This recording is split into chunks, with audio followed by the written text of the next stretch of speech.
ଯଦି ଆପଣମାନଙ୍କୁ ସନ୍ଧ୍ୟାରେ କିଛି ଚଟପଟା ଖାଇବାକୁ ଇଚ୍ଛା ଅଛି କିନ୍ତୁ ମାର୍କେଟ ଯିବାକୁ ଇଚ୍ଛା ହେଉନି ତ ଆପଣମାନଙ୍କ ପାଇଁ ଗୋଟେ ବେଷ୍ଟ ସଲ୍ୟୁସନ୍ ଚାଲନ୍ତୁ ଯେ ଘରେ ହିଁ ବନେଇବା ପାମ୍ପଡ଼ି ଚାଟ୍ ପୁରା ମାର୍କେଟଠୁ ବି ଟେଷ୍ଟି ଆଉ ପାମ୍ପଡ଼ି ବି ଏମିତି ଯାହାକୁ ଥରେ ବନେଇଲେ ଆପଣ ଆରାମସେ 10 ରୁ 15 ଦିନ ତାକୁ ଷ୍ଟୋର କରିପାରିବେ ଆଉ ବନେଇବା ବି ତ ବହୁତ ସହଜ ତ ଚାଲନ୍ତୁ ଷ୍ଟାର୍ଟ କରିବ ୱେଲକମ୍ ଟୁ ସ୍ମୃତି ରୋଷେଇଶାଳା ତ ମୁଁ ଏଠି ମୋ ଆବଶ୍ୟକତା ଅନୁସାରେ 2 ଚାମଚ ମୁଁ ଏଠି ନେଇଛି ମଇଦା ସେଥିରେ ମୁଁ ଆଡ୍ କରିଛି ଟିକେ ଜୁଆଣି ଆଉ ସ୍ୱାଦ ଅନୁସାରେ ଟିକେ ଲୁଣ ଆଉ ଆପଣ ଚାହିଁଲେ ରିଫାଇନ୍ ହଉ କି ଘିଅ ହଉ ତାକୁ ଆଡ୍ କରିକି ଆମେ ପ୍ରଥମେ ଗୋଟେ ମୋଇମ୍ ଦେବା ମୋଇମ୍ ଦେଲେ ଆମେ ଯେଉଁ ଜିନିଷ ବନାଉଛେ ସେଠି କ୍ରିସ୍ପି ହେଇଯାଏ ତ ତାକୁ ସେ ପର୍ଯ୍ୟନ୍ତ ଟିକେ ମିଶାଉଥାନ୍ତୁ ଯେ ପର୍ଯ୍ୟନ୍ତ ଏମିତି ବିଣ୍ଡା ନ ହେଇଛି ଯେତେବେଳେ ଏମିତି ବିଣ୍ଡା ହେଇଯିବ ସେ ଷ୍ଟେଜ୍ରେ ଆମେ ଆଡ୍ କରିବା ପାଣି ପାଣି ବି ଧୀରେ ଧୀରେ ଆଡ୍ କରନ୍ତୁ ଯେତିକି ଆବଶ୍ୟକ କାହିଁକିନା ଆକୁ ଆମେ ପାଣିଆ କରିବା ନାହିଁ ଆକୁ ଗୋଟେ କାଠୁଆ ଡୋ ବନେଇବା ଆପଣ ଯେମିତି ରୁଟି ପାଇଁ ଚକଟନ୍ତି ସେମିତି ଚକଟି ଦେବେ ବସ୍ ଖାଲି ତାକୁ ଟିକେ ଟାଣ ରଖିବେ 10 ରୁ 15 ମିନିଟ୍ ଆମେ ଆକୁ ରେଷ୍ଟ ନେବା ତା ପାଇଁ ମୁଁ ଗୋଟେ ହାଲକା ଓଦା କପଡ଼ାରେ ମୁଁ ଘୋଡ଼େଇ ନେଇଛି ଯାହାଫଳରେ ଉପର ଲେୟରଟା ଶୁଖିବନି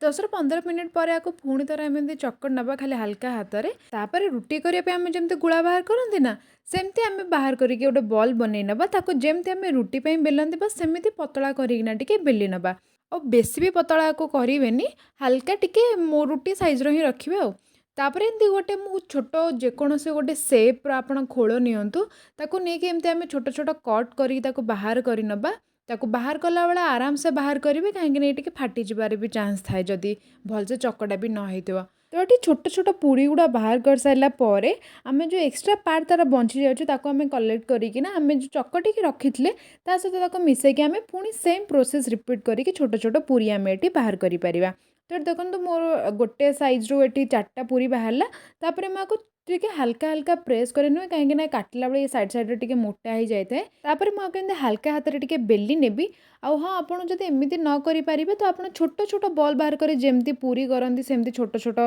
ବି କରିପାରିବେ କିନ୍ତୁ ମୋତେ ଏଇ ପ୍ରୋସେସ୍ଟା ସୁବିଧା ଲାଗେ ତେଣୁକରି ମୁଁ ଏମିତି ହିଁ ବନାଏ ଆମର ଯେଉଁ ଫର୍କ ରହିଛି ସେଇ ଚାମଚ ସାହାଯ୍ୟରେ ଆମେ ତାକୁ ଛୋଟ ଛୋଟ ଏମିତି ଟିକେ କଣା କରିନେବା ନାଇଁ ନା ଆମେ ତାକୁ ଯେତେବେଳେ ତେଲରେ ଛାଣିବା ନା ସେ ପୁରୀ ଭଳିଆ ଫୁଲିଯିବ କିନ୍ତୁ ଆମକୁ ତ ପୁରୀ ଭଳିଆ ଦରକାର ନାହିଁ ଫୁଲା ଆମକୁ ପ୍ଲେନ୍ ପାମ୍ପଡ଼ି ହିଁ ଦରକାର ସେଥିପାଇଁ ଏମିତି କଣା କରିଦେଲେ ତା ଭିତରେ ଏୟାର ପାସ୍ ହେଇଯିବ ଯାହାଫଳରେ ଇଏ ଆଉ ଫୁଲିବନି ନର୍ମାଲ୍ ପାମ୍ପଡ଼ ଭଳିଆ ହିଁ ହେଇକିନା ରହିବ ତାପରେ ଆକୁ ଛାଣିଲା ବେଳେ ମନେ ରଖନ୍ତୁ ତେଲର ଟେମ୍ପରେଚର୍ ଆପଣ ଲୋ ହିଁ ରଖିବେ ଯଦି ହାଇ ରଖିବେ ତ ଇଏ ସାଙ୍ଗେ ସାଙ୍ଗେ ଫୁଲିଯିବ ଆଉ ବନି ସାରିଲା ପରେ ବି ଜଲ୍ଦି ସଫ୍ଟ ହେଇଯିବ ତେଣୁକରି ଆକୁ ଟିକେ ଲୋ ଫ୍ଲେମ୍ରେ ଆମେ ଛାଣିଲେ ଇଏ ଭଲ କୁଡ଼କୁଡ଼ା ହେବ ଆଉ ଲମ୍ବା ଟାଇମ୍ ଯାକେ ବି ଆର କ୍ରିସ୍ପିନେସ୍ ରହିବ ଏକ କମ୍ ସେ କମ୍ 7 ରୁ 8 ମିନିଟ୍ ଲୋ ଫ୍ଲେମ୍ରେ ଛାଣନ୍ତୁ ଯେପର୍ଯ୍ୟନ୍ତ ଦୁଇପଟ ସାଇଡ଼୍ ହାଲକା ବ୍ରାଉନ୍ କଲର୍ ହେଇଯିବ ତାପରେ ଆକୁ ବାହାର କରି ନିଅନ୍ତୁ ବାହାର କରି କମ୍ ସେ କମ୍ 15 ରୁ 20 ମିନିଟ୍ ତାକୁ ରେଷ୍ଟ କରିବା ପାଇଁ ଛାଡ଼ି ଦିଅନ୍ତୁ ଯେତେବେଳେ ସେ ଥଣ୍ଡା ହେଇଯିବ ତାପରେ ଗୋଟେ ଥର ସାଉଣ୍ଡ ଶୁଣନ୍ତୁ